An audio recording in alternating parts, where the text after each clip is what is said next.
dia menyokong saja, dia tidak membuat apa-apa dan dia menyokong saja. Dan kita nak beritahu di sini bahawa ada satu surat yang mengatakan dikeluarkan oleh Datuk Seri Idris Harun, mengatakan sukacita dimaklumkan bahawa pihak kerajaan negeri telah secara dasarnya bersetuju tanah status hak milik tanah laut yang ditambah seluas 609 ekar bagi kawasan pembangunan kepada ditukarkan dari 99 tahun kepada status pegangan bebas freehold bagaimana mengikut Kanun Tanah Negara 1965 dan kelulusan Majlis Tanah Negara.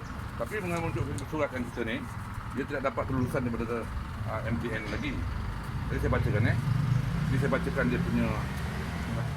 Bagi projek penambakan laut negeri Melaka, setelah projek tersebut siap ditambak, Kerajaan Melaka akan memberikan geran list 99 tahun bagi status hak milik tanah laut, geran kekal selama-lamanya. Mestilah melalui kebenaran Majlis Tanah Negara. Dia mesti dapat kebenaran Majlis Tanah Negara baru dia boleh memberi kelulusan. Itu pun setelah menambahkan sepenuhnya tanah laut yang hendak dikeluarkan, geran tersebut telah selesai ditambak. Setelah selesai ditambak baru boleh keluarkan geran. Bagi projek penambakan laut, syarikat KAJ Development Penjambahan ini telah mendapatkan keistimewaan yang luar biasa. KAJ ini telah mendapat keistimewaan luar biasa daripada mantan ketua masa itu, dia Ketua Menteri Melaka. Dia dapat keistimewaan luar biasa. Pertama, kelulusan geran tanah ini telah dikeluarkan walaupun projek penambakan laut ini belum siap. Projek tak siap, geran dah keluar. Kedua, geran bagi tanah ini juga telah dikeluarkan, iaitu geran freehold, kekal selama-lamanya. Dan ianya tidak mematuhi syarat-syarat yang telah ditetapkan oleh Majlis Tindakan Negara. Bagi kelulusan geran kekal mestilah berdasarkan seperti ketetapan berikut. MTN ke-64 pada 23 hari bulan 12 tahun 2008, 23 hari bulan 12 tahun 2008 telah menetapkan bahawa amalan-amalan berikut dimaklumi sebagai dasar pemberi milikan tanah secara selama-lamanya dan keadaan-keadaan khas menurut Seksyen 76A KTN, Kanun Tanah Negara. Pemberi milikan tanah kerajaan yang dipohon yang kemudiannya akan dicantumkan dengan tanah milik berstatuskan selama-lamanya in perpetuity. Amalan ini menghendaki tanah kerajaan yang dipohon adalah bersaiz lebih kecil daripada tanah milik berstatuskan selama-lamanya. Dalam situasi ini, tanah kerajaan yang dipohon ini itu akan diberikan secara pegangan selama-lamanya.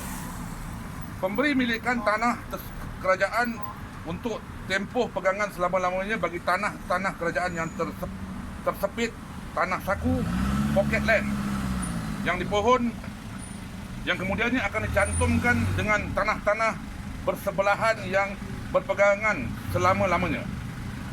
Pemberi milik tanah kerajaan untuk tempoh pegangan selama-lamanya melalui peruntukan-peruntukan khas di bawah bahagian 12 KTN serah balik dan beri milik semula.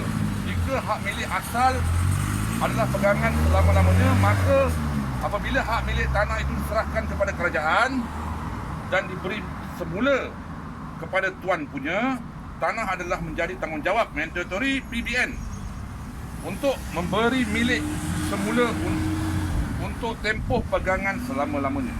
Dan pemberi milikan dalam kes-kes di mana kerajaan mengambil tanah yang telah diberi milik selama-lamanya dan apabila tanah itu tidak dikendaki oleh kerajaan